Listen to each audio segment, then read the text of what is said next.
చూడు ఎంత అద్భుతంగా మాట్లాడుతున్నాడు. నా దేహ సంబంధాల కొరకు ఏం చేయాలనుకుంటున్నాడు?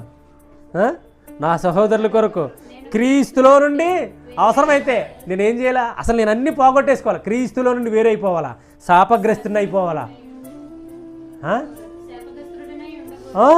శాపగ్రస్తుడిని అయిపోతాను అంటే ఏంటి? అసలు ఎంత నిజంగా పౌలు గారు ఈరోజు ఎవరన్నా అవుతారు అలాగా? కోట్లు సంపాదించుకుంటున్నారు కదా, కోట్లు లేకుండా బయటకు రావట్లే. ఎవరు అవుతారు ఇలాగా? ఆనాడు ఎలాగొన్నాడు సేవకుడు, ఆనాడు ఎలాగొన్నాడు పరిచారికుడు, అద్భుతమైన పరిచారికుడు పౌలు గారు. అన్యజనులకి ఈ కొన్ని వచనాలంట చదవడానికి తెలియక విద్య విహీనులు అపార్థం చేసుకుంటున్నారంట. పేతురు రాశారు పౌలు గారి గురించి కొన్ని వచనాలు. పౌలు రాసిన జ్ఞానంతో ఏం చేశారు? విద్య విహీనులు పాడు చేస్తున్నారు. ఏది చెప్పడం సరిగ్గా రాక, విభజన లేక పాడు చేస్తున్నారు లేఖనాలని. ఏమైపోతున్నాడు ఈయన? నా సహోదరుల కొరకు, నా దేహ సంబంధాల కొరకు నేను క్రీస్తులో నుండి వేరైపోతా అంటే శాపగ్రస్తుడిని అయిపోతా. దానికి కూడా ఇష్టమే. నిజంగా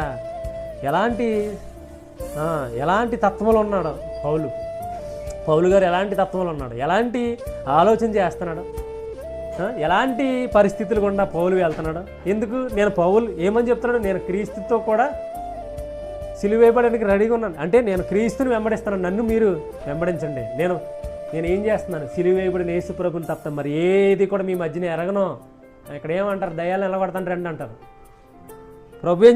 పౌలు ఏమన్నాడా? సిలువ వేయబడిన యేసు ప్రభుని తప్పితే మీరు ఏది కూడా ఎరగను. కొరింథీయులకు రాసిన మొదటి పత్రికలో ఉంది. నాకేంటి వాక్చాతుర్యం లేదు, 2వ అధ్యాయంలో ఉంది. కొరింథీయులకు రాసిన మొదటి పత్రిక 2వ అధ్యాయంలో కూడా ఉంది. వాక్చాతుర్యం కానీ జ్ఞాన అతిశయం కానీ ఏది వినియోగపరచను.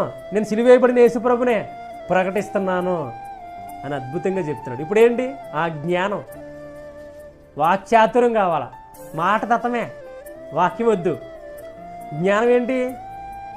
నేను ఏది చేస్తున్నాను? నా దగ్గరికి రండి ఇదే వద్దు, నా దగ్గరికి రండి ఇదే వద్దు, నేను ఇది ఇస్తాను, కచ్చిపు ఇస్తాను, నూనె ఇస్తాను, డబ్బా ఇస్తాను, ఇవి ఇస్తాను. యేసుప్రభుని మాత్రం ఏమను. ఎందుకు? నీకు తెలియదు కదా యేసుప్రభు ఏంటో. మరి అన్నీ ఇస్తావు నువ్వు. ఇవన్నిటిలో నీకు అవకాశం ఏముంది? జ్ఞానం ఉంది. కానీ యేసుప్రభులో నీకు లేదు జ్ఞానం. యేసుప్రభులో జ్ఞానం లేకపోతే ప్రయోజనమే ఉంది. అన్నిటిలో ఉంటే ప్రయోజనమే ఉంది. నువ్వు నీ కచ్చిపు ఇవన్నీ ఏం చేసుకోవాలి? క్యాలెండర్ అవే ఎవరికి కావాలా? అవి మన గుళ్ళోనే అవి వాడుతుంటేనే పోతాయి, నెక్స్ట్ ఇయర్కి పోతాయి. తర్వాత రోజుకి ఆ క్యాలెండర్ రోజు పనిచేయదు. ఇదివరకు సింపు పడేసేవారు క్యాలెండర్లు ఎప్పటికప్పుడు సింపు పక్కన పడేసేవారు, ఏ రోజుకి ఆ రోజు పీక్కునేవారు.